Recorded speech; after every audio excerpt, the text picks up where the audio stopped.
ہوتی ہے، جن لوگوں کو انبیاء کا ذہن منتقل ہوتا ہے۔ پھر جیسے جیسے ذہن میں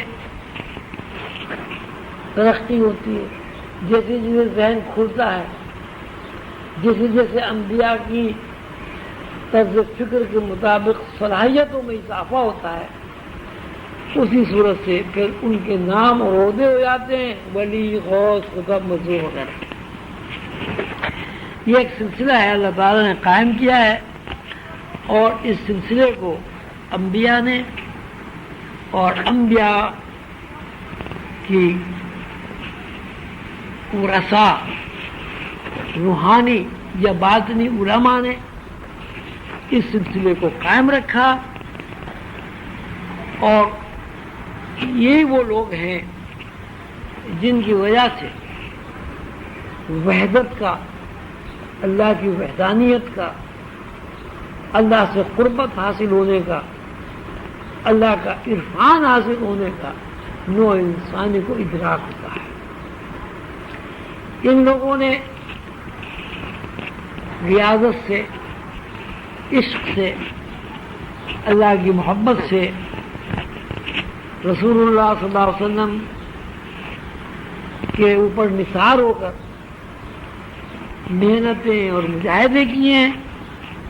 ان محنتوں اور مجاہدوں کے نتیجے میں ان کو کامیابیاں حاصل ہوئیں، اللہ کا عرفان حاصل ہوا، اللہ کی قربت حاصل ہوئی۔ تو اللہ کے عرفان اور اللہ کے قربت کے حصول کے بعد ان لوگوں نے اللہ کے عرفان کی تعلیمات کو اس طرح پیش کیا کہ اس میں کسی قسم کا شک اور شبہ ان کو نہیں تھا۔ مثلا وہی کہتے ہیں کہ بندہ اللہ کو دیکھ سکتا ہے، اس کا صاف مطلب ہے کہ ان کے اندر اتنا یقین ہے، جس یقین سے وہ کہہ رہے ہیں کہ بندہ اللہ کو دیکھ سکتا ہے، بندہ اللہ سے بات کر سکتا ہے، بندہ اللہ کا عرفان حاصل کر سکتا ہے، تو اس کی بنیاد یہ ہے کہ وہ اللہ کو دیکھ چکے ہیں، وہ اللہ سے باتیں کر چکے ہیں، وہ اللہ کو دیکھتے ہیں، اللہ سے باتیں کرتے ہیں، اللہ کی قربت انہیں حاصل ہے۔ کبھی آپ نے کسی ولی اللہ سے یہ نہیں سنا ہوگا ایسا ہو سکتا ہے، بندہ اگر چاہے اللہ کو دیکھ سکتا ہے، وہی کہیں نہیں، بندہ اللہ کو دیکھ سکتا ہے، بندہ اللہ کو دیکھتا ہے۔ آدم کی اولاد میں ایسے لوگ گزرے ہیں جنہوں نے اللہ کو دیکھا، ان کے ذہن میں یقین کا پیٹرن اس لیے بن جاتا ہے کہ وہ جو کچھ کہتے ہیں اس کو دیکھ چکے ہوتے ہیں، جو کچھ وہ تعلیمات اپنے شاگردوں کو دیتے ہیں ان تعلیمات کے پیچھے تیقن ہوتا ہے، ان تعلیمات کے پیچھے شہادت ہوتی ہے۔ یہ آپ نے دیکھا ہوگا کہ جتنے بھی بڑے لوگ ہیں، جو قلندر بابا اولیاء رحمت اللہ علیہ کی کتاب کو قدم آپ پڑھیں، اس میں کہیں یہ نہیں ہوگا کہ ایسا ہو سکتا ہے، ایسا ہو جائے گا، یا کبھی ایسا ہوا ہے۔ اس میں آپ کو یقین کا پیٹرن ملتا ہے کہ ایسا ہے، اللہ کے اتنے اسماء ہیں، 11,500 اللہ کے اسماء ہیں۔ ہم نے زندگی میں کبھی سنا ہی نہیں، 99 نام سنتے رہے، کسی کتاب میں یہ نہیں پڑھا، نہ کبھی ہم نے کسی بزرگ سے سنا کہ اللہ کے نام 11,500 ہیں۔ کہتے نہیں، اللہ کے نام 11,500 ہیں، ان کی 3 قسمیں، اس میں اطلاقیہ، اس میں عینیہ، اس میں کونیہ، اس میں عینیہ۔ اب جس بندے نے اللہ کے 11,500 اسماء کا عرفان حاصل کیا ہے، وہی بندہ اس تیقن کے ساتھ کہہ سکتا ہے کہ اللہ کے 11,500 اسماء ہوتے ہیں، اور ان کے 3 رخ ہیں، 3 درجے ہیں۔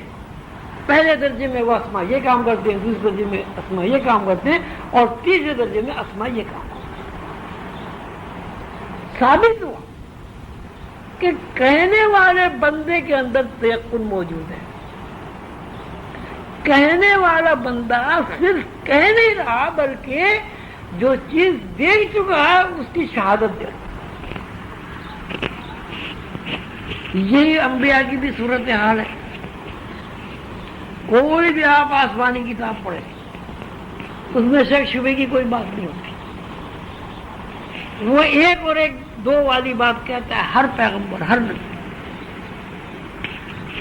قرآن پاک آپ پڑھتے ہیں، قرآن پاک کی تو پہلی آیت ہی ہے کہ اس میں شک نہیں.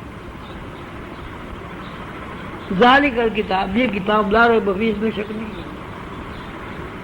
یعنی اگر کوئی بندہ اس کو سمجھنا چاہے، اس کتاب کو، الہامی کتاب کو، پیغمبروں کی دیکھی ہوئی واردات و کیفیات کو اگر کوئی بندہ سمجھنا چاہے تو اس کے لیے بنیاد یہ ہے کہ اس کے اندر شک نہ ہو. ذالک الکتاب، یہ کتاب ایسی کتاب ہے کہ اس میں کسی قسم کا شک نہیں ہے. یعنی اگر انسان کے دماغ کے کسی بھی خلیے میں شک ہے تو وہ الہامی کتاب کو نہیں سمجھ سکتا. یہی المیہ ہے مسلمانوں کا کہ وہ کتاب کی جب تفسیر بیان کرتے ہیں تو اس ذہن سے تفسیر بیان کرتے ہیں جس میں شک ہے. جب کتاب کی کوئی معنی بیان کرتے ہیں تو اس ذہن سے معنی بیان کرتے ہیں جس ذہن میں شک ہے. یہی وجہ ہے کہ آپ 10 12 20 تفاسیر اٹھائیں، ہر تفسیر میں آپ کو ایک نئی بات ملے. جبکہ قرآن یہ کہتا ہے کہ یہ محکمات کی کتاب ہے، بس جو کچھ اللہ نے کہہ دیا وہ ہے. اللہ کے کہنے میں شک کیسے ہو سکتا ہے؟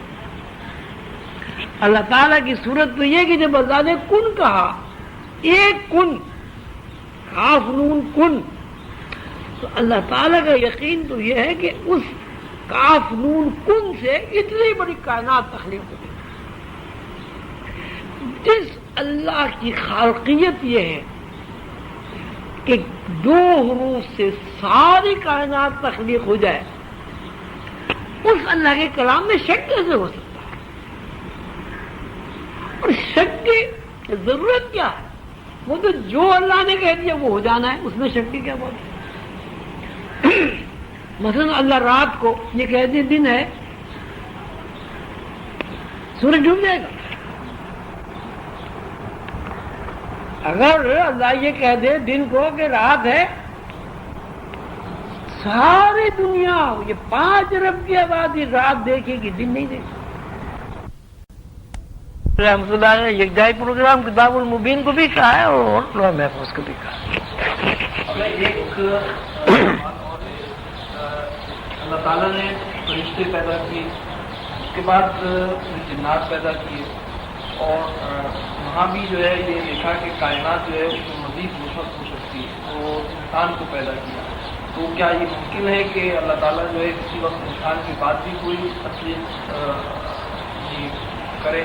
اس لیے وہ لوح قلم میں ایک دعا ہے، حضور قندر بابا نے اس کو منتقل وہ درج فرمایا ہے. حضور صلی اللہ علیہ وسلم کی یہ دعا ہے، یا اللہ تجھے تیرے ان ناموں کا واسطہ جو تو نے مجھ سے پہلے لوگوں کو سکھائے. یا اللہ تجھے تیرے ان ناموں کا واسطہ جو تو نے مجھے سکھائے، اور یا اللہ تجھے تیرے ان ناموں کا واسطہ جو تو میرے بعد آنے والوں کو سکھائے گا، اور یا اللہ تجھے تیرے ان ناموں کا واسطہ جو تو نے اپنے لیے محفوظ کر لی. اس دعائے معصورہ سے یہ حقیقت سامنے آتی ہے کہ اللہ تعالیٰ قادر مطلق ہیں. اگر وہ چاہیں، جب چاہیں، نہیں سے نہیں تخلیق عمل میں لا سکتے ہیں.